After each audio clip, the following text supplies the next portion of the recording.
తీసుకొని ఎవరినో కాంటాక్ట్ చేస్తున్నారు. అవునా? అబ్బా రామ్ ప్రసాద్, నీకు నిజం చెప్పాలంటే బాధగా ఉంది, కానీ చెప్పక తప్పదు. ఎందుకంటే అది నిజం కాబట్టి. కరెక్ట్. ఏం సార్ అది? నీకు 40 ఏళ్ళు వచ్చే వరకు కష్టాలు తప్పవు. అవి మామూలు కష్టాలు కావు, అష్ట కష్టాలనే చెప్పాలి. ఉదాహరణకు అవి ఎలా ఉంటాయంటే, దొరక్క నీకు ఫుడ్ దొరికితే అది నీ నోటి కిందే లోగా నీ కాలో నీ చెయ్యో తగిలే మట్టిపాలైపోతుంది. నీ వాకలికి తట్టుకోలేక అప్పు కోసం ఎండను పడి వెళ్తే అక్కడ తాళం వేసి ఉంటుంది. మరో కఠోరమైన నిజం ఏమిటంటే, నీ దరిద్రం చూసి భరించలేక నీ భార్య లేచి వెళ్ళిపోతుంది. ఒక్కతేనా ఎవరితో? తప్పు. అతని దురదృష్టాన్ని చూసి ఎగతాళి చేయకరమా? Sorry sir. ఇదయ్యా రామప్రసాద్, నువ్వు ఈ 40 ఏళ్ళు ఈ నరకాన్ని అనుభవించక తప్పదు. 40 ఏళ్ళ తర్వాత అలవాటైపోతుంది. ఇక నువ్వు వెళ్ళొచ్చు. ఏమయ్య వెంకటేశ్వరరావు, కులాసైనా నీకు శుభవార్త చెబుదామని పిలిపించాను. ఏంటి గురించి? నీకు శుక్రవారం ప్రారంభం అవబోతుంది. అంటే సరిగా సరిపోయినట్టేనా? ఆల్మోస్ట్ అయిపోయినట్టే. మీరంతా టోపీలు పెట్టుకునే ఉద్యోగాలు కూడా చేసుకుంటారు. ఇప్పటిదాకా మేము అందరికీ టోపీలు పెట్టాం కానీ మాకు మేమే టోపీలు పెట్టుకుంటాం ఎప్పుడు అనుకోలేదు గురించి. మరి ఇప్పుడు బిల్ల పంట నుంచి బీట్ కానీ చూడ వరకు అందరికి నెత్తిమి చోట్లు ఉంటాయి. అందులో ఏ ఉద్యోగం? ఎస్ఐ గారు కూడా టోపీలు పెట్టుకుంటారు దాదా. ఏది మన చదివే లోపలికి ఎస్ఐ ఉద్యోగాలు ఇస్తారేంటి? గ్రహాలు శాసిస్తున్నప్పుడు చదువులతో పని లేదు. ఏబిసిడీ చదివినా చాలు మీ జీవితాలు విచిత్రమైన మలుపులు తిరుగుతాయి. మీకు విపరీతమైన ఫాలోయింగ్ వచ్చేస్తుంది. మీరు చాలా ఫేమస్ అయిపోతారా. పెట్టడానికి చాలా బాగుంది. ఇప్పుడు మమ్మల్ని ఏం చెప్పంటారు గురించి? ఏమీ చేయదు, వెయిట్ చేయి. కాలం కలిసి వస్తే అదృష్టమే మిమ్మల్ని గ్యారం వేసి పట్టుకుంటుంది. అంతవరకు వెయిట్ చేయి. వెయిట్ చేసి కొంచెం వెయిట్ కూడా పెరిగింది. అయినా పర్వాలేదు, వెయిట్ చేస్తాం. అందాక ఏ అప్పు సపోర్ట్ చేసుకుంటాం అన్నట్టు అప్పటి గుర్తొచ్చింది. అప్పు మంది అయిపోయాడు గురించి. ఇందరికి మీకు ఎదుగుతున్నాడు రా. ఇక్కడేం చేస్తున్నాడు? మన టైం బాగుందిరా. ఎవరైనా అప్పిస్తారా ఏంటి? కాదా, ఉద్యోగం ఇస్తారమ్మన్నాడు. గురుజీ చూశారా? త్వరగా చెప్తే నిజమే. మరి శుక్రవారం మొదలైంది. ఇంతకీ ఎవరా మహానుభావుడు? నమస్కారం. అయితే నేను చెప్పింది. ఆహా, సాక్షాత్ ఎంప్లాయ్మెంట్ ఎక్స్చేంజ్ నడుచుకుంటూ వస్తున్నట్టుంది. పని మాట్లాడతాం. నమస్కారం సార్. నమస్తే. వీలే సార్ మా ఫ్రెండ్స్.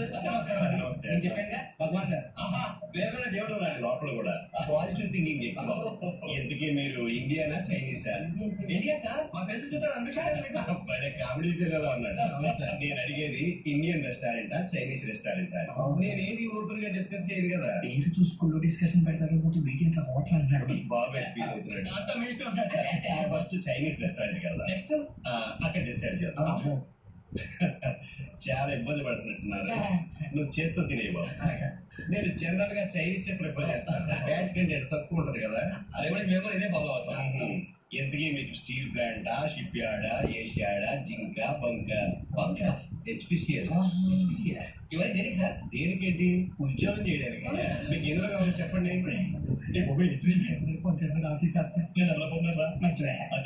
ఏంటయ్యా డిస్కషన్స్?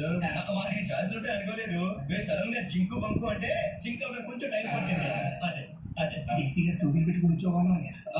వీటిలో టోపీలు పెట్టుకునే జాబ్లు ఎక్కడ ఉన్నాయండి? అన్నిటిలోనే ఉంటాయి, వాటిలో కూడా ఉంటాయి. వాచ్మెన్ ఉద్యోగం కావాలా?